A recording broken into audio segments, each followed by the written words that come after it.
Assalamualaikum Ustaz. Waalaikumsalam warahmatullahi wabarakatuh. Kefal. Khairin Ustaz, alhamdulillah Ustaz. Gimana Ustaz kabar? Alhamdulillah ana baik. Nah Ustaz, boleh? Fadhal Fitri. Nah Ustaz. Apa kabar Rahmat? Alhamdulillah Ustaz, baik Ustaz. Ini mau tanya seputar bulan Ramadan Ustaz. Tentang batasan-batasan suami istri Ustaz. Fadhal. Nah, Ustaz. Naam. Di bulan Ramadan ini apa ada batasan-batasan antara suami dan istri Ustaz? Tayyib. Begini Mas. Ini di siang hari apa di malam hari? Baik. Kalau di malam hari, maka antara suami dan istri diperbolehkan apa saja yang dibolehkan bagi keduanya sebelum Ramadan. Apa saja. Sampai jima, hubungan intim, boleh. Itu di malam hari. Dalilnya firman Allah Ta'ala. Allah berfirman, Uhilla lakum laylatas siyam arrafathu ila nisaikum. Kata Allah, hunna libasul lakum wa antum libasul lahun.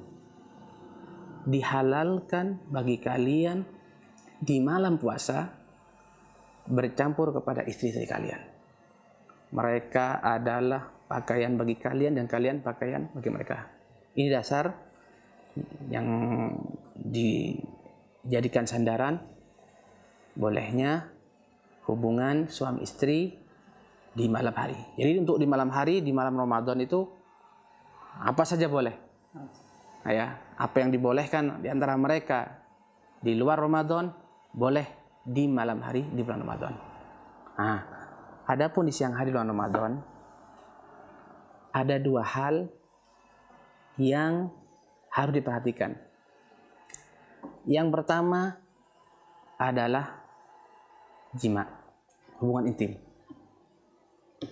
Sebagaimana makan dan minum, tidak boleh orang yang berpuasa melakukan hubungan intim di siang hari, di waktu dia berpuasa. Kenapa? Karena hubungan intim, hubungan biologis suami istri merupakan pembatal puasa. Puasa apa saja? Puasa sunnah, puasa wajib. Terlebih puasa Ramadan, ini lebih lagi. Karena orang yang melakukan ini dan dia puasa di bulan Ramadan, maka konsekuensinya dua. Selain puasanya batal, sehingga wajib qadha di hari-hari lain, di bulan yang lain nantinya. Yang kedua, karena dia sudah menodai kehormatan bulan Ramadan yang mulia ini, maka dia harus membayar yang namanya kafarah.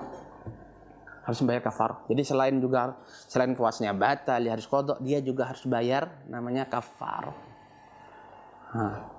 Apa kafarahnya? Kafarahnya itu, apa kafarahnya? Yaitu kafarah itu tebusan, ya, karena dia telah melakukan pelanggaran, menodai kehormatan dan yaitu kemuliaan bulan Ramadan, maka bayar kafarah tebusan. Kafarahnya apa? Kafarahnya kalau dia mampu, ya, yaitu memerdekakan budak. Itu kalau dia mendapati budak atau dia mampu untuk memerdekakan budak, maka memerdekakan budak. Itu yang harus dia lakukan sebagai ganti, sebagai kafarah, karena dia telah melakukan pelanggaran berupa berhubungan intim di siang hari di bulan Ramadan dan dia berpuasa. Dan dia termasuk orang yang wajib berpuasa. Itu kalau dia mampu. Ya, mampu di sini dalam artian dia mendapati budak memang untuk dimerdekakan, ya. Dan dia mampu memerdekakannya. Tapi kalau dia tidak mampu memberikan budak karena nggak punya harta atau memang karena nggak ada budak, maka penggantinya adalah dia harus berpuasa 2 bulan berturut-turut. Berapa Mas? 2 bulan berturut-turut. Harus berturut-turut ini. Artinya seandainya terputus sehari aja, maka batal. Dia harus mengulangi dari awal lagi. Ini yang dikuatkan oleh mayoritas ulama. Dia harus mengulang dari awal lagi, batal lagi. Saking beratnya. Ini tak lain adalah untuk menjaga kehormatan bulan Ramadan ini. Tidak meremehkan. Ini kalau dia mampu berpuasa. Berapa hari? 2 bulan berturut-turut. Berarti 60 hari. Kalau mampu.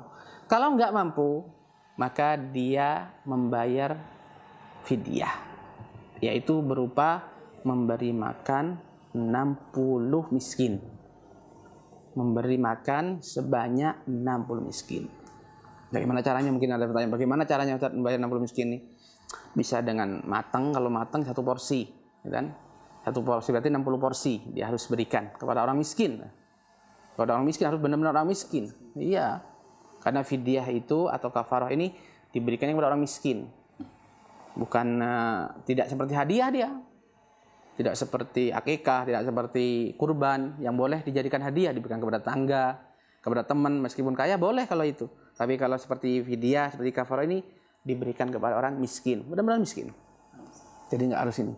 Nah, ini kaitan dengan kafarah tadi, membayar berupa matang. Bisa juga berupa makan mentah. Kalau makanan mentah berapa? Kalau makanan mentah, setiap orang, kan tadi 60 orang kan yang diberikan, setiap orang sama dengan setengah sok. Berapa itu setengah sok? Setengah sok itu separuhnya takaran zakat fitrah. Tahu zakat fitrah? Zakat fitrah itu sok. Istilahnya 1 sok. Berarti tinggal hitung aja. Zakat fitrah itu berapa ya? 2 kilo, setengah kilo. Ada macam-macamnya, berbeda ulama. Namun terakhir yang ditetapkan oleh itu kalau nggak salah 3 kilo kalau nggak salah. 3 kilo. Dan 3 kilo lebih berhati-hati. Karena selamat daripada perbedaan pendapat. Ada yang bilang 2,5 kilo. Ada yang bilang 2,7. Ada yang bilang 3 kilo. Nah, kalau sudah bayar 3 kilo pasti selamat kan? Karena dapat 2,7. Nah, kalau kita ambil yang 3 kilo, berarti setengah sok berapa? 1,5 kilo. Kali 60. Piro mas? 90 kilo ya. Ya udah 90 kilo dikeluarkan. Nah, tapi ini bukan pilihan. Sekali lagi bukan pilihan. Harus urut. Kalau dia mampu, memberikan budak. Kalau nggak mampu, artinya atau nggak ada, atau nggak punya uang untuk memberikan budak, maka jatuh atau giliran kedua puasa 2 bulan berturut-turut. Kalau nggak mampu itu mungkin udah tua ya dan sebagainya, maka membayar fidyah, memberi makan 60 miskin dengan tata cara tadi. Seperti ini yang pertama ya kan? Pertama yang harus diperhatikan di siang hari bulan Ramadan, yaitu di antara batasan yang harus diperhatikan bahwa jima itu pembatal puasa. Yang kedua adalah bahwasannya tidak boleh juga melakukan muqaddimah jima. Ya, bagi siapa? Bagi orang yang tahu bahwasanya dia tidak bisa tahan, takut, khawatir akan kebablasan atau dia tahu dirinya kalau dia lakukan itu muqaddimah jima ini akan menyebabkan keluarnya air mani. Jadi bagi orang ini tidak boleh.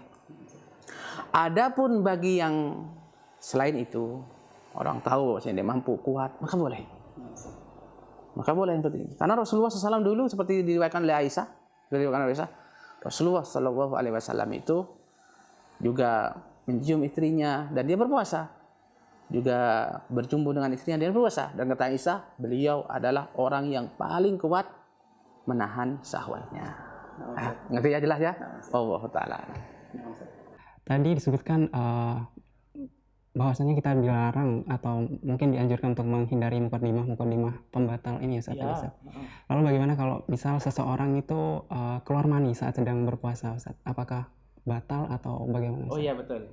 Tadi saya sebutkan di antara batasan di siang hari bagi orang yang berpuasa di bulan Ramadan itu kan menghindari muqaddimah jima bagi orang yang takut nanti akan menyebabkan keluar air mani. Bagaimana hukum keluarnya air mani itu sendiri? Dalam hal ini ada 3 keadaan, Mas. Keluarnya air mani dari seseorang yang sedang berpuasa itu ada 3 keadaan. Yang pertama, keluar karena mimpi. karena mimpi. Jadi tidur mimpi basah gitu kan. Bangun-bangun basah gitu kan. Mimpi basah kan keluar juga air mani kan di siang hari dia berpuasa. Tapi penyebabnya adalah tidur. Kata para ulama yang seperti ini tidak merusak puasa. Tidak membatalkan puasa. Sah, tetap puasa lanjut. Dan dia harus mandi tapi. Kalau mau sholat harus mandi. Karena kaitannya dengan syarat sah sholat. Tapi puasanya mengaruh dengan puasa? Tidak pengaruh sama sekali dengan puasa. Kenapa? Karena hal ini di luar kemampuan dia. Di luar kemampuan dia. Keluarnya air mani ini, dia tidur. Dan Allah Ta'ala berfirman, fattaqullaha mastata'tum. Bertakwalah kamu kepada Allah sesuai dengan kemampuanmu. Itu yang pertama. Yang kedua, keluarnya air mani tersebut memang dilakukan, memang terjadi karena kesengajaan dia. Dengan perbuatannya dia. Mungkin karena dia kebablasan ya kan sama istrinya. Mungkin dan yang lainnya dia lakukan. Sehingga keluar dari mani. Kata para ulama yang seperti ini ya membatalkan puasa. Ini madhab mayoritas ulama, jumhur ulama. Membatalkan puasa. Bahkan ada sebagian ulama menukil ijma para ulama yang seperti ini. Jadi keluarnya air mani yang disebabkan oleh perbuatan dia sendiri.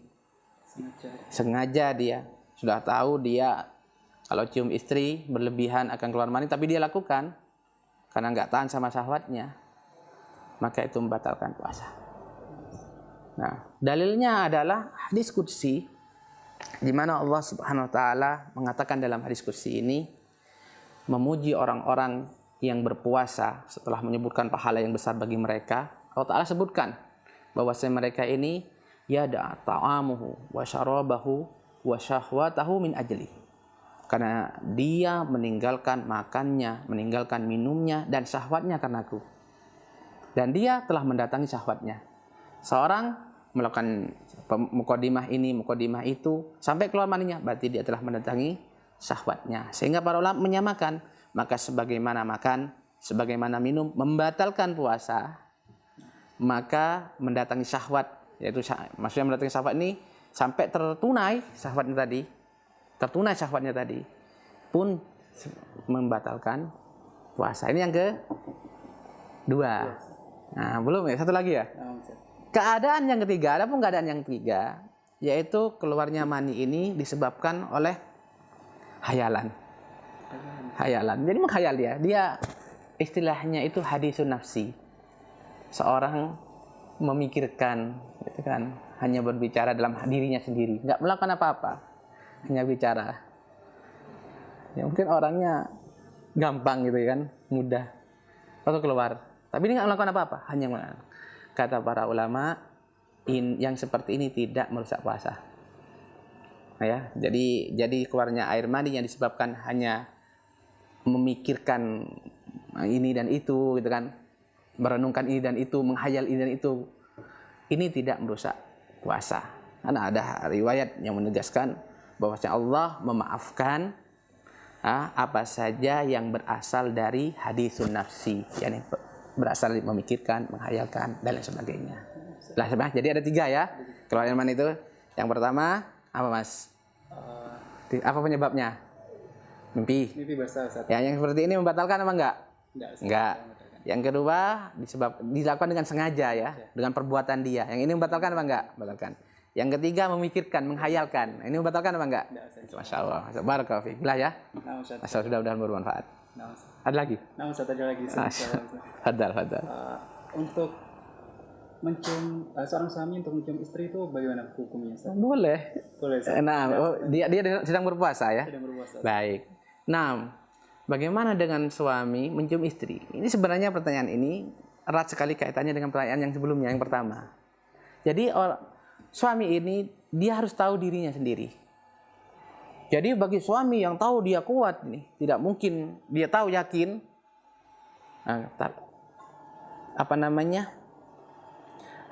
Dia dapat menahan dirinya. Atau mungkin ciuman kan ada tingkatan-tingkatannya juga ya kan. Dia tahu ya, saya tahu kalau saya cuma sekedar ciumannya seperti ini, nggak mungkin sampai menjurus ke sana, nggak keluar air mani. Maka yang seperti ini bagi orang ini sepakat ulama tidak mengapa, boleh suami mencium istri, bahkan di siang hari tidur di samping istri, berpelukan dengan istri. Bagi orang yang tahu dia mampu menahan dirinya, boleh. Karena tadi dicontohkan oleh Nabi, diwakilkan dari Aisyah, kata Aisyah, karena Nabi SAW yuqabbil wa huwa shaim wa yubashir wa huwa shaim. Dahulu Rasulullah SAW kalau puasa beliau biasanya juga mencium istrinya, dan beliau berpuasa.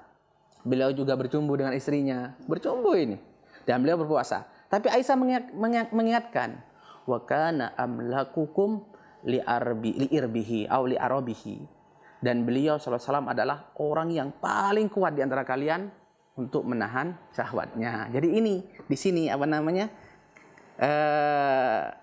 titiknya yang harus dilihat oleh seorang, boleh atau tidaknya. Kalau dia mampu boleh. Tapi bagi orang yang tidak mampu, ya kan? Karena orang itu macam-macam, Mas. Ada yang kuat, ada yang cepat keluarnya. Bagi orang yang seperti dia mampu, tapi dia maksa melakukannya, maka makruh. Bahkan bisa haram. Kenapa? Karena ada satu kaidah, ini penting nih kaidah ini, dalam berpuasa dan dalam ibadah yang lainnya sebenarnya. Apa saja ya wasilah yang dapat menjerumuskan kepada pembatal ibadah, maka tidak boleh, haram. Sebagaimana orang ini kalau tahu saya melakukan ini akan menyebabkan keluarnya air mani, akan membuat saya bablas, ya, ke arah itu, maka haram bagi orang yang ini, orang yang kedua ini. Gitu. Jadi untuk mencium istri itu masing-masing orang berbeda, sesuai dengan kemampuan dia menahan diri untuk tidak jatuh kepada jima atau sampai keluar air mani. Jelas Mas ya? Ada dua keadaan ya. Allah Ta'ala. Paham ya? Barakallahu fikum. Ada lagi? Sudah, insyaallah Ustaz, cukup. Jazakumullah khairan Ustaz. Mudah-mudahan bermanfaat. Nah, insyaallah Ustaz. Nah, Ustaz, ana mungkin langsung pamit aja Ustaz. Barakallahu fikum. Assalamualaikum Ustaz. Waalaikumsalam. Wabarakatuh. Sawajakallah.